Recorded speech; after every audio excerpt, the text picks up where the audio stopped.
살면서 한 번쯤은 이런 생각을 해본 적이 있을 것이라. 내가 진심으로 도왔던 그 사람이 왜 나를 이토록 힘들게 하는 걸까?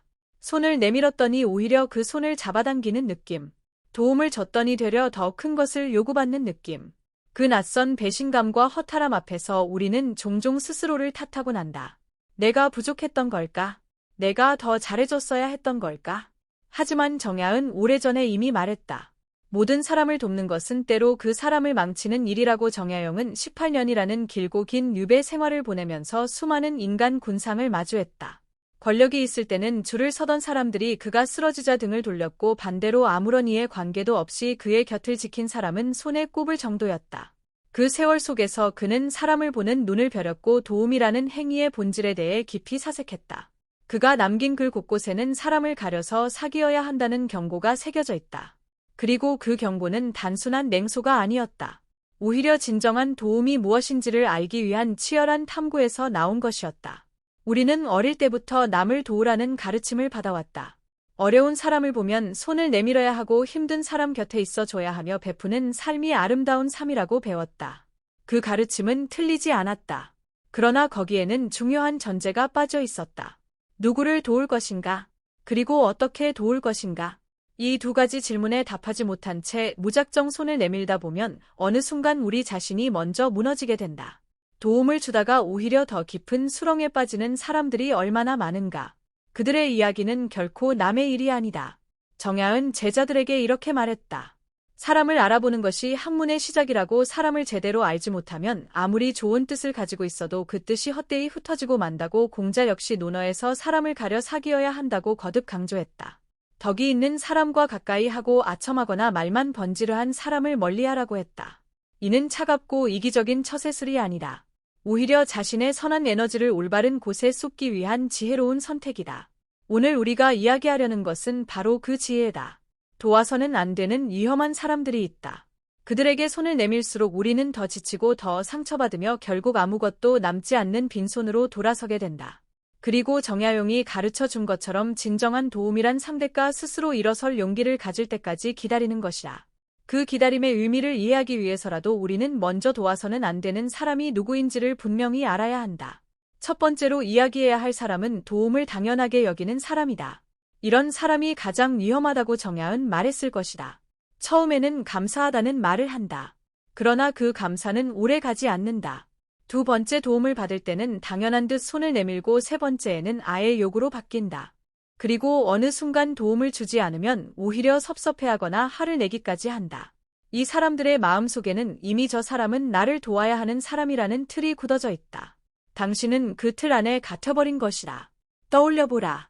당신이 누군가를 도왔을 때 그 사람이 감사함을 표현하기는커녕 마치 당신이 당연히 해야 할 일을 한 것처럼 받아들인 적이 있지 않은가. 그때 마음속에 스치고 지나간 그 씁쓸함은 당신이 소중한 시간과 에너지를 내어줬음에도 불구하고 상대에게는 그것이 아무런 무게도 없는 것으로 취급받았기 때문에 생겨나는 감정이다. 정야용은 인간관계에서 상대방의 마음씀이를 살피는 것이 얼마나 중요한지를 반복해서 강조했다. 마음이 올바른 사람은 작은 도움에도 깊이 감사하고 그 감사를 행동으로 돌려준다. 그러나 도움을 당연시하는 사람은 아무리 도와줘도 그 관계가 성장하지 않는다. 오히려 당신만 소모될 뿐이다. 공자는 논어에서 이렇게 말했다. 은혜를 은혜로 갚는 사람과 함께하라고. 은혜를 원수로 갚는 사람을 어떻게 대해야 하는가를 묻는 제자에게 공자는 그런 사람에게는 올바음으로 대하라고 했다. 즉 무한정 베풀지 말라는 뜻이다. 도움을 당연하게 여기는 사람에게 계속 손을 내미는 것은 그 사람에게 잘못된 세계관을 심어주는 일이기도 하다. 세상에는 공짜가 없고 누군가의 도움에는 그 사람의 귀한 시간과 마음이 담겨 있다는 것을 배울 기회를 빼앗는 셈이다. 그러니 도움을 당연시하는 사람에게는 단호하게 선을 긋는 것이 그 사람을 위해서도 당신을 위해서도 옳은 일이다. 두 번째로 이야기해야 할 사람은 게으른 사람이다. 여기서 말하는 게으름은 단순히 몸이 느린 것을 뜻하지 않는다. 스스로 변화하려 하지 않고 노력을 기울이지 않으면서도 결과만을 바라는 마음의 게으름을 말한다. 이런 사람들은 항상 도움을 필요로 하는 것처럼 보인다. 그러나 실제로는 스스로 할 수 있는 일조차 남에게 미루고 누군가가 대신해 주기를 기다린다. 그들에게 도움을 주면 줄수록 그들은 더욱 스스로 하려는 의지를 잃어간다. 정야은 유배지에서도 쉬지 않고 글을 썼다. 목민심서, 경세유표, 흠음신서 그 방대한 저작들이 모두 유배라는 극한의 상황에서 탄생했다는 사실을 생각해보라. 그는 어떤 상황에서도 스스로를 갈고 닦는 것을 멈추지 않았다. 그리고 바로 그 자세 때문에 그는 제자들에게 스스로 노력하지 않는 사람에게 베푸는 도움은 결국 그 사람을 더 깊은 나태함 속으로 밀어넣는 것이라고 가르쳤다. 맹자도 같은 맥락에서 이야기했다. 하늘이 어떤 사람에게 큰 임무를 내리려 할 때는 반드시 먼저 그 심신을 고통스럽게 하고 그 근고를 수고롭게 한다고. 이 말은 역경을 통해 사람이 성장한다는 뜻이기도 하지만 동시에 스스로 그 역경을 헤쳐나가려는 의지가 없는 사람은 아무리 도와줘도 성장할 수 없다는 의미이기도 하다. 게으른 사람에게 손을 내밀면 그 손이 그 사람의 성장을 막는 장벽이 된다. 당신이 대신 해결해 줄수록 그 사람은 스스로 해결하는 능력을 기를 기회를 잃는다. 그것은 진정한 도움이 아니다. 오히려 그 사람의 가능성을 서서히 죽이는 일이다. 생각해보면 우리 주변에도 이런 사람들이 있다. 항상 어렵다고 하소연하면서도 막상 도움을 주면 그것을 발판으로 삼아 더 나아가려 하지 않는 사람. 한 번 도와주면 또 도와달라고 하고 그 다음에도 반복된다. 그 패턴이 반복될수록 당신은 지쳐가고 그 사람은 더욱 의존적이 되어 간다. 이것은 관계가 아니라 소진이다. 당신의 선한 마음이 그 사람의 계음을 먹고 자라는 구조다. 그 구조를 끊어내는 것이 진정으로 그 사람을 위하는 길이다. 세 번째로 이야기해야 할 사람은 감사할 줄 모르는 사람이다. 도움을 받고도 감사함을 느끼지 못하는 사람이 있다. 이것은 단순한 성격의 문제가 아니다. 감사함이란 타인의 마음을 읽는 능력에서 비롯된다. 상대가 나를 위해 시간을 내고 에너지를 쏟고 때로는 자신의 것을 내어줬다는 사실을 인식하는 것. 그 인식에서 감사가 생겨난다. 그런데 감사할 줄 모르는 사람은 타인의 마음을 읽는 능력 자체가 결여되어 있다. 그들의 세계는 오직 자기 자신으로만 채워져 있다. 정야용은 이런 사람을 가리켜 마음의 눈이 닫힌 사람이라고 표현했을 것이다. 마음의 눈이 닫혀 있으면 아무리 좋은 것을 줘도 그 가치를 알아보지 못한다. 마치 아름다운 그림을 눈을 감고 보는 것과 같다. 그림이 아무리 훌륭해도 눈을 감은 사람에게는 아무런 의미가 없다. 감사할 줄 모르는 사람에게 도움을 주는 것은 바로 그런 일이다. 당신의 진심이 그 사람에게 닿지 않는다. 그리고 닿지 않는 진심은 당신만 상처 입힌다. 순자는 류의와 감사를 인간 사회를 유지하는 근본으로 보았다. 감사함이 없는 관계는 결국 한쪽만 소모되는 불균형한 관계가 된다. 그리고 그 불균형은 언제나 도움을 주는 쪽이 감당하게 된다. 감사할 줄 모르는 사람에게 계속 도움을 주다 보면 어느 순간 당신은 이 관계에서 아무런 보람도 느끼지 못하게 된다. 처음에는 그래도 괜찮다고 스스로를 달래지만 그 달램도 한계가 있다. 결국 깊은 허탈감만 남는다. 그 허탈감은 당신의 선의가 낭비되었다는 신호다. 혹시 지금 이 글을 읽으면서 떠오르는 얼굴이 있는가? 당신이 도와줬지만 단 한 번도 진심으로 감사하다는 말을 들어본 적 없는 사람이 그 사람에게 도움을 주는 것을 멈추는 것이 냉정한 일처럼 느껴질 수도 있다. 그러나 그것은 냉정함이 아니라 지혜다. 감사할 줄 아는 사람에게 도움을 주는 것이 당신의 선의가 올바른 땅에 뿌려지는 일이다. 격박한 땅에 씨앗을 아무리 뿌려도 싹이 트지 않는다. 씨앗이 살아 숨쉬려면 그것을 받아들일 수 있는 땅이 필요하다. 네 번째로 이야기해야 할 사람은 교만한 사람이다. 교만함은 눈에 잘 띄지 않는 방식으로 나타날 때가 많다. 처음에는 자신감 있어 보이고 능력 있어 보이며 심지어 매력적으로 느껴지기도 한다. 그러나 시간이 지나면서 그 자신감이 실은 타인을 아래로 보는 오만함에서 비롯된 것임을 알게 된다. 교만한 사람은 도움을 받으면서도 그것을 자신이 마땅히 받아야 할 것으로 여긴다. 자신이 특별한 존재이기 때문에 남들이 도와야 한다는 논리가 그 마음 깊은 곳에 자리 잡고 있다. 영하은 교만함을 모든 덕의 반대편에 있는 것으로 보았다. 그는 겸손함을 강조하며 배움의 자세와 낮은 마음이야말로 사람을 진정으로 크게 만드는 것이라고 했다. 공자도 논너에서 군자는 자신에게 엄격하고 남에게 관대하지만 소인은 남에게 엄격하고 자신에게 관대하다고 했다. 교만한 사람은 전형적인 소인의 모습이다. 자신의 잘못은 보지 못하고 남의 도움에서 결합만 찾아낸다. 도움을 줬더니 이것밖에 못해줬냐고 하거나 이 방법은 별로라는 식으로 반응한다. 교만한 사람을 도우면 당신은 두 가지 상처를 동시에 받는다. 하나는 진심으로 도왔음에도 인정받지 못하는 상처이고 다른 하나는 그 사람의 오만한 태도에 의해 당신의 자존감이 깎이는 상처다. 처음 한두 번은 참을 수 있다.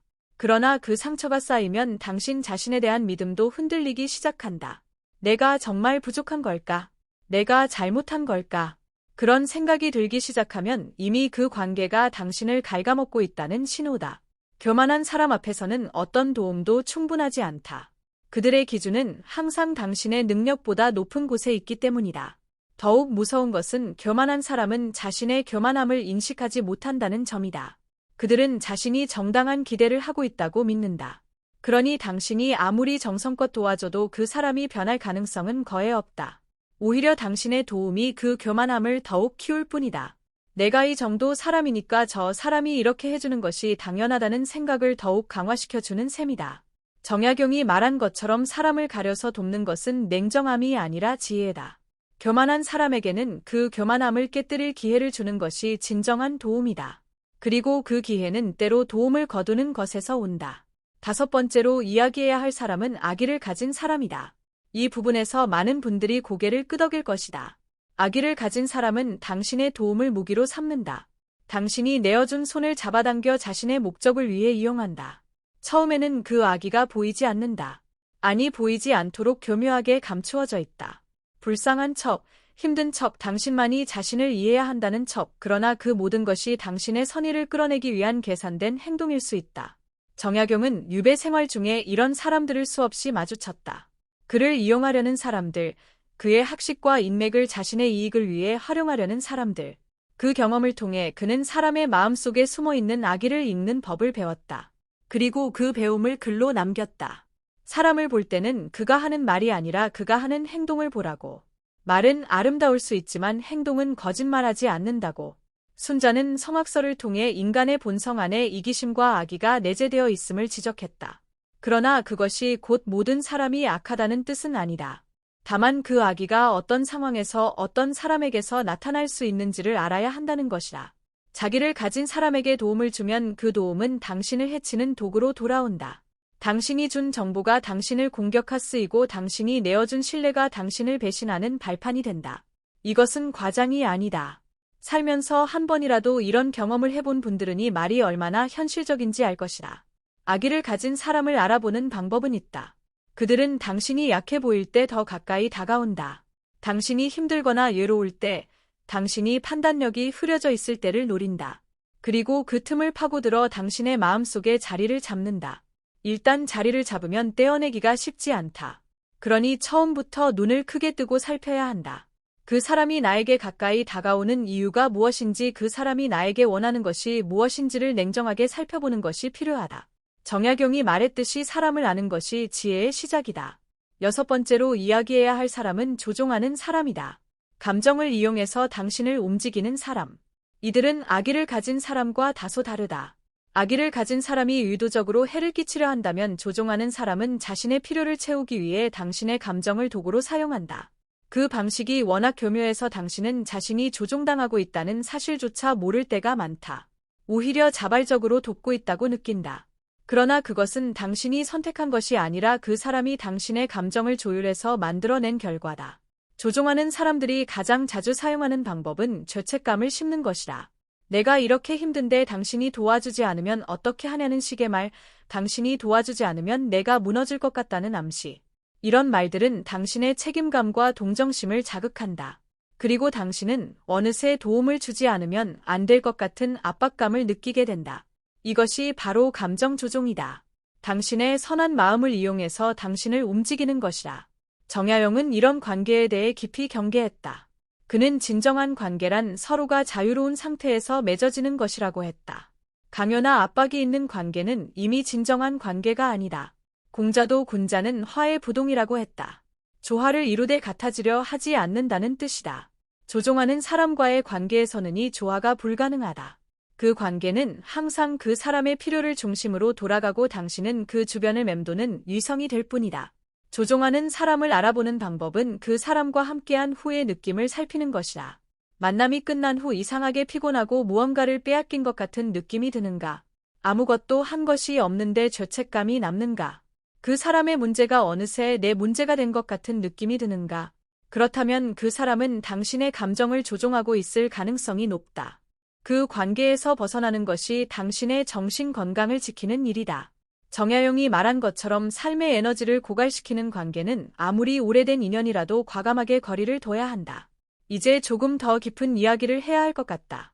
지금까지 6가지 유형의 사람들을 이야기했지만 사실이 모든 유형을 관통하는 하나의 공통점이 있다. 그것은 바로 스스로 변호하려 하지 않는다는 것이다. 게으른 사람도, 감사할 줄 모르는 사람도, 교만한 사람도, 악의를 가진 사람도, 조종하는 사람도, 도움을 당연시하는 사람도 그 근본에는 자신을 바꾸려는 의지의 부재가 있다. 이것이 가장 핵심적인 문제다. 정야은 수기치인이라는 말을 중요하게 여겼다. 먼저 자신을 닫고 그 다음에 남을 다스린다는 뜻이다. 이 말은 단순히 지도자의 덧목을 이야기하는 것이 아니라 모든 인간관계에서 자기 자신을 먼저 변화시키려는 노력이 전제되어야 한다는 가르침이다. 스스로 변화하려 하지 않는 사람은 아무리 좋은 환경을 만들어줘도 아무리 많은 도움을 줘도 달라지지 않는다. 왜냐하면 변화는 외부에서 오는 것이 아니라 내부에서 시작되기 때문이다. 맹자는 이렇게 말했다. 사람은 반드시 스스로를 업신 여긴 후에야 남이 그를 업신 여기고 집안은 반드시 스스로 무너진 후에야 남이 그 집안을 무너뜨린다고. 이 말을 뒤집어 생각하면 스스로 변화하려는 의지가 있는 사람은 어떤 상황에서도 일어설 수 있다는 뜻이다. 반대로 그 의지가 없는 사람은 아무리 도와줘도 결국 다시 주저앉는다. 그러니 도움을 주기 전에 먼저 살펴야 한다. 이 사람이 스스로 변화하고자 하는 의지가 있는가? 그 의지가 없다면 당신의 도움은 그저 밑빠진 독에 물붓기가 될 뿐이다. 어리석은 사람, 즉 배우려 하지 않는 사람도 마찬가지다. 여기서 말하는 어리석음은 지적 능력의 부족이 아니다. 새로운 것을 받아들이기를 거부하고 자신의 생각이 틀릴 수 있다는 가능성 자체를 인정하지 않는 태도를 말한다. 이런 사람들에게 도움을 주면 그 도움은 공중에 흩어진다. 당신이 아무리 좋은 방법을 알려줘도 그 사람은 이미 자기만의 방식이 옳다고 믿고 있기 때문에 받아들이지 않는다. 그리고 결국 당신이 틀렸다고 말한다. 정야용은 배움에 대해 이렇게 말했다. 배움이란 죽는 날까지 멈추지 않아야 한다고. 그는 유배지에서도 책을 읽고 글을 썼으며 새로운 것을 배우는 것을 두려워하지 않았다. 그 자세가 그를 위대한 학자로 만든 것이다. 배우려 하지 않는 사람은 스스로 성장의 문을 닫은 사람이다. 그 닫힌 문을 당신이 대신 열어줄 수는 없다. 문을 열 수 있는 사람은 오직 그 사람 자신뿐이다. 당신이 할 수 있는 것은 그 문 앞에 서서 두드리는 것까지다. 그러나 아무리 두드려도 열리지 않는다면 더 이상 당신의 손이 상처받을 필요는 없다. 이쯤에서 한 가지 중요한 이야기를 해야 한다. 도와서는 안 되는 사람들에 대해 이야기했지만 그렇다고 해서 모든 사람을 의심하고 차갑게 대하라는 뜻이 아니다. 정야용 역시 그런 뜻으로 이 가르침을 남기지 않았다. 그는 오히려 진정한 도움이 무엇인지를 더 깊이 이해하기를 바랐다. 진정한 도움은 상대방이 스스로 일어설 수 있도록 돕는 것이다. 물고기를 주는 것이 아니라 물고기 잡는 법을 가르치는 것. 오래된 지혜는 지금도 변함없이 옳다. 그러나 물고기 잡는 법을 배우려 하지 않는 사람에게는 어떻게 해야 하는가? 물고기를 계속 줘야 하는가? 정야경의 대답은 분명하다. 그렇지 않다고. 그것은 그 사람을 영원히 물고기를 받아먹는 존재로 만드는 일이기 때문이다. 진정한 도움은 때로 도움을 거두는 것에서 시작된다. 상대가 스스로 일어서야 하는 상황에 직면하게 될 때 비로소 변화의 가능성이 열린다. 당신의 도움이 그 가능성을 막고 있다면 그 도움은 사실 도움이 아니다. 공자는 이런 말을 했다. 알면서도 가르쳐 주지 않는 것은 잘못이지만 배울 준비가 되지 않은 사람에게 억지로 가르치는 것도 잘못이라고. 이 말 속에는 깊은 지혜가 담겨 있다. 도움을 받을 준비가 된 사람에게 도움을 주는 것과 준비되지 않은 사람에게 억지로 도움을 주는 것은 전혀 다른 결과를 낳는다. 준비된 사람에게 주어진 도움은 그 사람을 더 높은 곳으로 이끌지만 준비되지 않은 사람에게 주어진 도움은 그저 낭비될 뿐이다. 그렇다면 우리는 어떻게 해야 하는가? 어떤 사람을 도와야 하고 어떤 사람과는 거리를 둬야 하는가? 정야경이 남긴 가르침을 종합해보면 하나의 원칙이 나온다. 스스로 노력하는 사람을 도우라는 것이다. 이미 최선을 다하고 있지만 혼자서는 넘기 어려운 벽 앞에 서 있는 사람. 도움을 받으면 그것을 발판으로 더 높이 오르려는 의지가 있는 사람. 그 사람에게 내미는 손이야말로 진정한 도움이다. 그런 사람들은 당신의 도움에 감사하고 그 도움을 헛되이 하지 않으려 노력한다.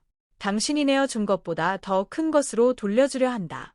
그 관계에서는 도움을 주는 당신도 성장한다. 상대방의 성장을 보면서 기쁨을 느끼고 그 기쁨이 다시 당신에게 에너지를 준다. 이것이 진정한 의미에서의 상생이다. 정야경이 꿈꾼 세상은 이런 상생의 관계들로 이루어진 공동체였다. 살면서 우리는 수많은 사람들을 만난다. 그 만남 속에서 어떤 사람에게는 아낌없이 주고 어떤 사람과는 적당한 거리를 유지하며 어떤 사람과는 과감하게 선을 긋는 것이 필요하다. 그 선택이 항상 쉽지는 않다. 특히 오랫동안 알아온 사람, 가족이나 오랜 친구처럼 가까운 사람이 도와서는 안 되는 유형에 해당할 때는 더욱 어렵다. 그러나 그 어려움을 피하기 위해 계속 도움을 주다 보면 결국 당신 자신이 무너지게 된다. 정야은 자신을 먼저 지키는 것이 이기적인 행동이 아니라고 했다. 오히려 자신을 지켜야만 남을 진정으로 도울 수 있다고 했다. 빈 그릇으로는 아무것도 나눌 수 없다. 당신의 마음이 충만해야 당신의 에너지가 넘쳐야 비로소 진정한 도움을 줄 수 있다. 그러니 당신을 소모시키는 관계에서 벗어나는 것은 이기심이 아니라 자기 보존이다. 그 자기 보존이 결을 더 잘 도울 수 있는 기반이 된다. 이 이야기를 들으면서 마음이 조금 불편한 분들도 있을 것이라. 어쩌면 지금 이 순간 도와서는 안 되는 사람에게 도움을 주고 있는 자신을 발견하고 있을지도 모른다. 그 불편함은 자연스러운 것이다. 우리는 모두 선하고 싶고 베풀고 싶고 누군가에게 필요한 존재이고 싶다. 그 마음 자체는 아름답다. 다만 그 아름다운 마음이 올바른 곳을 향해야 한다는 것이라. 지금 당신 주변에 당신의 에너지를 빼앗아가는 사람이 있다면 잠시 멈추고 스스로에게 물어보라. 내가 이 사람을 돕는 이유가 무엇인가? 진심으로 이 사람의 성장을 바라기 때문인가? 아니면 도와주지 않으면 미안할 것 같아서인가? 이 사람이 나의 도움을 받아 실제로 더 나아지고 있는가? 아니면 제자리를 맴돌고 있는가? 이 관계에서 내가 느끼는 것은 보람인가? 아니면 소진인가? 이 질문들에 솔직하게 답해보는 것이 중요하다. 정약용이 남긴 가르침의 핵심은 결국 이것이다. 도움이란 상대방을 위한 것이어야 하며 동시에 당신 자신을 해치지 않아야 한다. 이 두 가지 조건을 모두 충족할 때 비로소 진정한 도움이 된다. 그리고 그 조건을 충족하기 위해서는 누구를 도울 것인지를 신중하게 선택해야 한다. 그 선택이 때로는 차갑게 느껴질 수 있지만 그것은 냉정함이 아니라 지혜다. 우리가 살아온 세월을 돌아보면 도움을 주고 나서 후회했던 순간들이 있을 것이다. 그 후회는 대부분 상대방에 대한 판단 없이 무작정 손을 내밀었을 때 찾아온다. 반대로 신중하게 선택해서 도움을 줬을 때 그 도움이 빛을 발하는 순간을 경험한 적도 있을 것이다. 그 차이가 바로 지혜로운 도움과 그렇지 않은 도움의 차이다. 인생의 후반부에 접어든 우리에게는 더 이상 무한한 에너지가 없다. 젊은 시절처럼 도움을 주고 상처받고 또 도움을 주고 또 상처받기를 반복할 여유가 없다. 그러니 이제는 더욱 신중하게 선택해야 한다. 누구에게 내 소중한 에너지를 쏟을 것인가? 누구와 함께하면 내가 더 성장하고 충만해지는가? 그 선택이 인생의 후반부를 얼마나 풍요롭게 만드는지를 결정한다. 정야은 유배에서 돌아온 후 고향에서 여생을 보내며 제자들을 가르쳤다. 그 제자들 중에서 그가 특별히 공을 들인 사람들은 배우려는 의지가 있고 감사할 줄 알며 겸손한 자세를 가진 사람들이었다. 그는 그런 사람들에게는 아낌없이 자신의 지식과 경험을 나눴다. 그러나 그렇지 않은 사람들에게는 적당한 거리를 유지했다. 그것이 그의 지혜였다. 그 지혜는 오늘날 우리에게도 그대로 적용된다. 아니 어쩌면 지금 이 시대에 더욱 필요한 지혜일지도 모른다. 세상이 복잡해지고 사람들 사이의 관계가 더욱 다양해진 지금 누구를 도울 것인지를 선택하는 능력은 그 어느 때보다 중요하다. 그 능력을 기르는 것이 곧 자신을 지키는 일이고 진정한 도움을 줄 수 있는 사람이 되는 길이다. 마지막으로 이 이야기를 마무리하면서 한 가지만 더 이야기하고 싶다.